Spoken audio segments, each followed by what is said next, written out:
Good morning.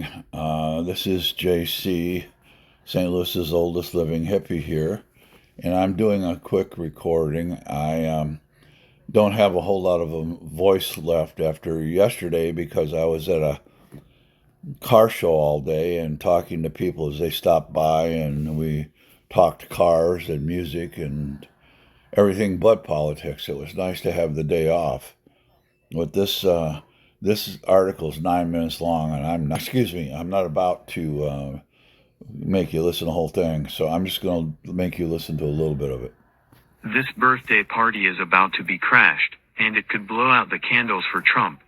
As we go about our spring, awaiting the latest drop of the pit, putting money on the final four, or indefatigably scrolling dog videos on X, it's all too easy to pretend that, as bad as things may be, they remain manageably bad, not so bad as to touch you personally, not that bad, anyway.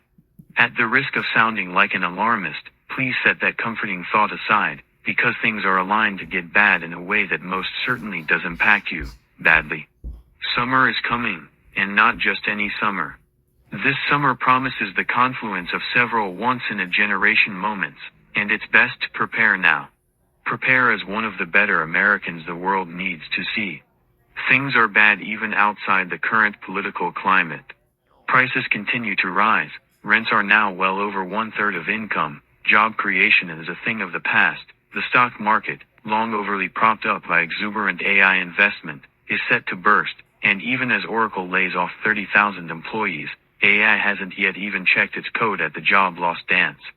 And absolutely none of this is getting better while gas remains above $4 a gallon, a price that may soon sound like a fire sale. Of course, on top of all of this, and, indeed, exacerbating it plenty, the US is at war, primarily going it alone, burning nearly century-old alliances in a fight the administration couldn't even fake justifying to citizens, too busy making video game memes, leading many to conclude the mission involves keeping Epstein off the front pages, and pleasing Israeli PM Benjamin Netanyahu, neither That's far enough. I jumped back up, but I want to go back down real quick because there's um, something here that I think is very important. And it's right here. And it says Oracle lays off 30,000 employees.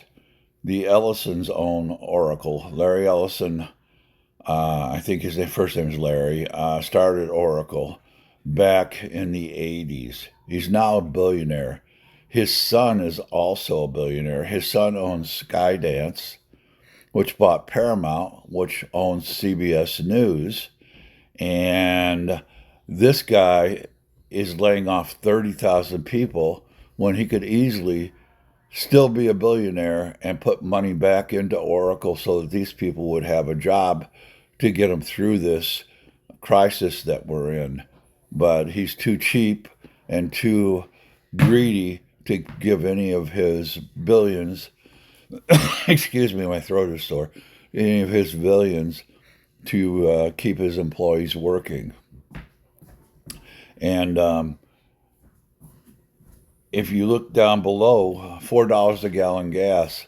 I remember in 2008 when gas went up to like $8, $9 a gallon in the coast. I was paying almost $6 a gallon in Michigan at the time. Excuse me. I'm sorry, my voice is really in bad shape. Um, and then we're in this war, as it says, and we're all alone. Trump is the taco loser because he always chickens out and he's putting troops on the ground. But then again, you don't know what's going to happen because he says one thing and he does another. And whether we're going to actually be in a long term war or whether Trump's just going to back off and make us look like fools is a question that we're just going to have to worry about. But I can tell you right now, the housing market, not just the rent. I'm not talking about the rents. I'm talking about the housing market. The interest rate just went up. It's almost 7% now, if you're going to buy a house.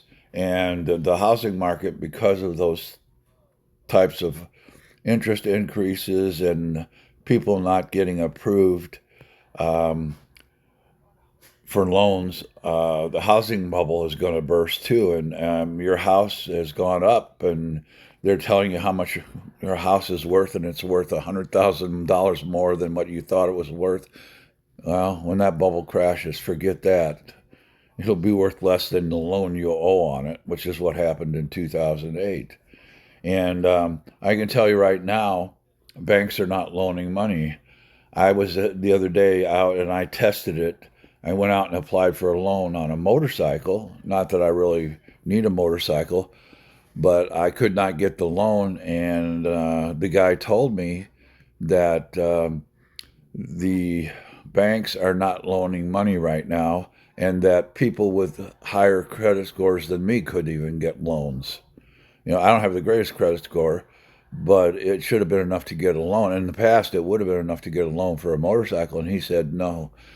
People who have, like, I guess, 700 scores and above are not even getting loans for motorcycles right now, which again is exactly what happened in 2008. People with almost 800 credit scores could not get a loan to buy a car or anything like that back in 2008.